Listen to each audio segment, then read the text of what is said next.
Welcome to the Live Greater podcast series, Information for a Healthier You from the University of Maryland Medical System.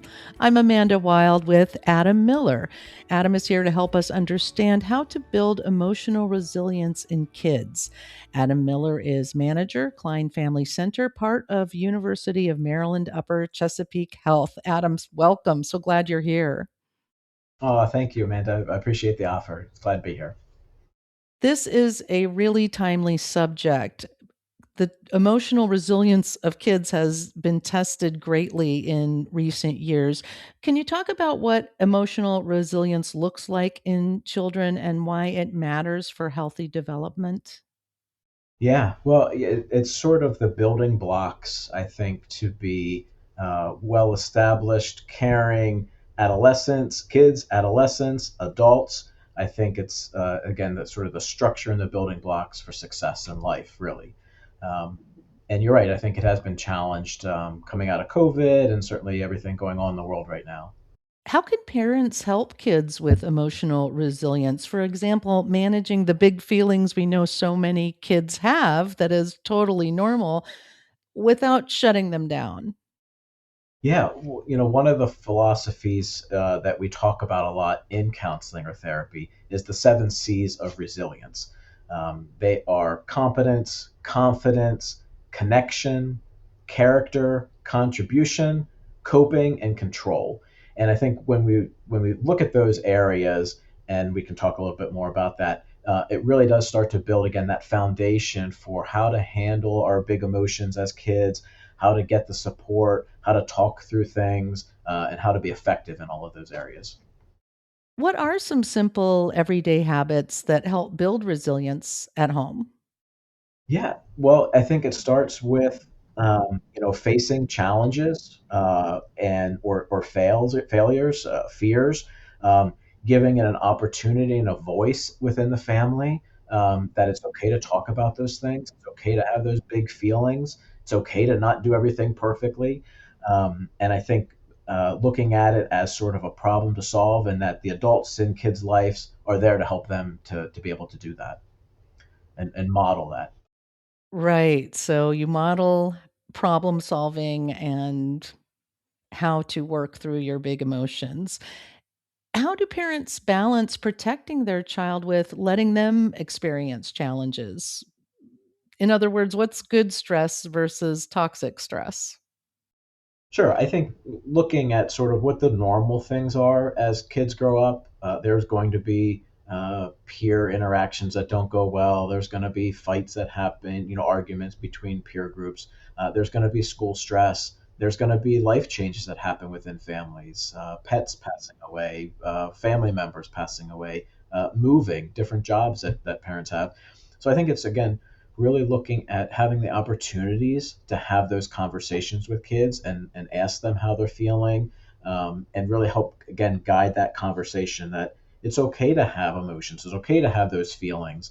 Um, I think sometimes we, as parents, when we're not doing well too, we go through that process a little too quick. We may dismiss feelings, and I think it's really important to kind of key in and listen to your kids, pick up on differences in their behavior, things that might be impacting them, but also, again, asking them how they're doing and really kind of tuning into those things. Just talking to parents can really be helpful. Just that in itself, knowing that door is open.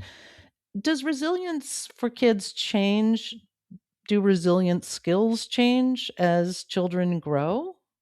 Yeah, they absolutely do. And I think when you look at, younger kids and their uh, we think about temper tantrums, the twos and the threes, the terrible threes you hear about, which can go into the terrible fours. And uh, yeah, kids do struggle with their emotional regulation and their ability to express their feelings in appropriate ways. But that's not it. That is age appropriate. We expect kids to do that. When you get into elementary and or middle school, if kids are having big temper tantrums, that would be a little bit age inappropriate. And so those are the opportunities to really kind of, if we haven't done so already, or again, to really kind of lean in and start talking about how kids are feeling. What can we do to support giving them a voice in the process too. I think as adults, even helping professionals, we have this tendency to want to try to fix things. And now we're sort of implementing what we think might work, but we need to hear from them what they're thinking and what might work for them, and having them be an active part of that conversation. So, excellent listening skills are really important for the adults. Children struggle. You said that's normal. And we talked about stress. What are signs that a child might need extra support from a pediatrician, a school counselor, or a therapist? Yeah, I think if you start to see changes in behaviors, what was normal for your child, so things like it's been more difficult to go to sleep or stay asleep, or now that you see them coming out of their bed and coming into your bed overnight, changes in irritability, changes in their appetite, those could be some key things. Certainly, keying in and listening to and getting feedback from school if they're of school age. Hearing from teachers if there's problems happening at school, that could be an indication that there could be something going on too. So again, it is about change in behavior from what was normal, and being aware of those things. And then taking to the next step to answer to go to the second part of your question, how do you know that we might need some professional help? Well, I think it's when it's those changes in behaviors really take a step up, and if there's some sort of problematic behavior. So it's normal for peer fighting and maybe not getting along at times, but if it's all the time, or if there's maybe something going on at school that warranted a suspension, well, that might be obviously a key indicator that maybe something else is going on. Certainly, any mention of feeling down, sad, any thoughts of wanting to hurt themselves, or any behavior of hurting themselves, that would also be a huge red flag and need to get some professional support. From downtimes for teenagers to tantrums for 2-year-olds, what kind of language can parents use in tough moments that actually helps? I think taking a deep breath first, which I just did too. Taking that deep breath just helps us kind of regulate. And then I think using I statements, I'm feeling, I'm seeing, really kind of owning that and not placing blame right away onto your child, is a great way to start that conversation. Um, just the same way as adults, if someone comes at us of you did this or you, we get a little bit defensive. Kids are going to be that same way too. So it is really important to try to own your own experience, talk about the problem to solve, not the problematic behavior. And I think that's a key component in building that emotional resilience.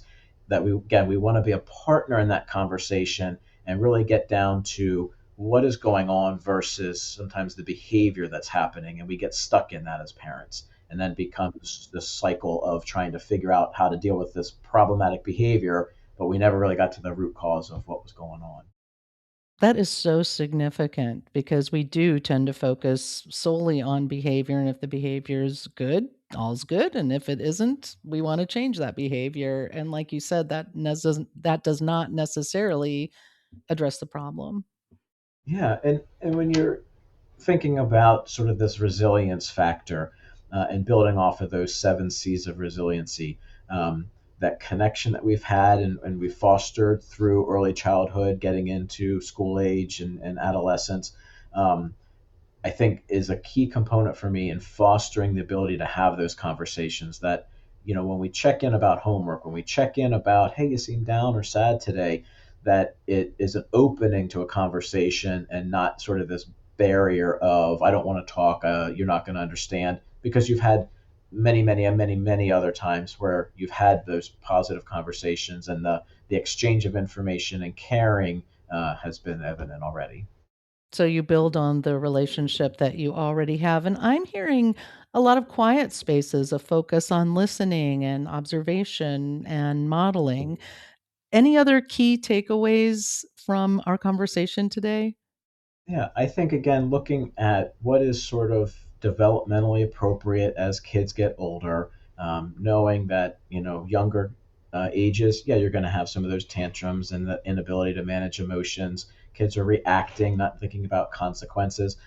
And as you get into school age, certainly adolescence, high school, starts to be a little bit of a flip in terms of control. Kids want to have more autonomy. They want to be able to make their own decisions, and finding ways as parents to help do that in age appropriate, safe ways where they get to have some control. They get to make some choices for themselves. And I think that helps build some resiliency as well in terms of their confidence and their competence and who they are and who they're developing to be. Well, Adam, thank you so much for your insights and sharing these techniques and perspectives for helping kids regulate their emotions and build emotional resilience. Yeah, you're very welcome. Thank you. That was Adam Miller, manager, Klein Family Center, part of University of Maryland Upper Chesapeake Health. Listen to more at umms.org/podcast, YouTube, or your favorite podcast platform. Thank you for listening to Live Greater, a health and wellness podcast brought to you by the University of Maryland Medical System. We look forward to you joining us again, and please share this on your social media.